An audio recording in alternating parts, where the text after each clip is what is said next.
Sakata la migogoro ya ardhi kati ya wakulima na ufugaji wilayani Kiteto ni la muda mrefu. Kila anapofika kiongozi wa serikali, wananchi hawa lazima wamweleze tatizo hili kisha kuahidiwa kutatuliwa. Safari hii sakata hili limetua Tume ya Haki za Binadamu na Utawala Bora, ambapo imehitimisha ziara yao Kiteto baada ya kukutana na wananchi na kuwapa elimu ya utawala bora na kupokea malalamiko yao mbalimbali. Suala la ufugaji, kulisha mazao ya wakulima pamoja na kuwajeruhi wakiwa shambani na hata kuwaua.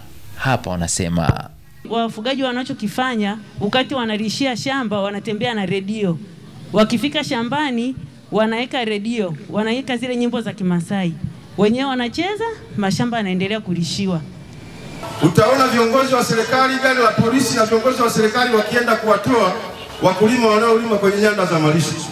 Lakini tangu nimezaliwa sijawahi kuona hata siku moja viongozi hao wa serikali wakienda kuwatoa wafugaji wanaishi na mifugo yao kwenye maeneo ya kilimo. Shamba limeliwa jana, eka 3 zimekwisha, ni mchanga mtu. Lakini watu wanadanganya. Hakuna ugomvi. Ugomvi likwisha. Masai wafugaji na nani sasa hivi wakulima, yani hamna shida kabisa. Msisikilize hilo. Ni wanadanganya. Ukiukwaji wa mpango ya matumizi bora ya ardhi ya vijiji na ukatajwa. Halmashauri ya wilaya Kiteto imetunga sheria zake ndogo nzuri tu ambazo zinaonyesha masharti kuhusu ufugaji, masharti kuhusu kilimo. Lakini usimamizi tu, kusimamia kwamba nani akae wapi, nani afanye nini, imekuwa ni changamoto.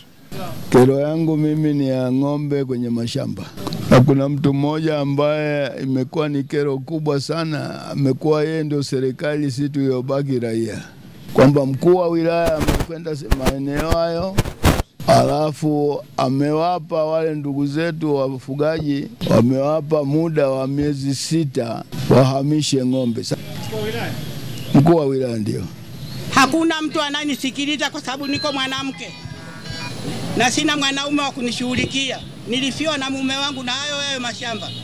Akizungumzia ukiukwaji wa haki za binadamu wakati wakitoa elimu kwa wananchi hao, mchunguzi mkuu msaidizi anaeleza, huku makamu mwenyekiti wa Tume ya Haki za Binadamu na Utawala Bora akieleza kukithiri migogoro ya ardhi Kiteto.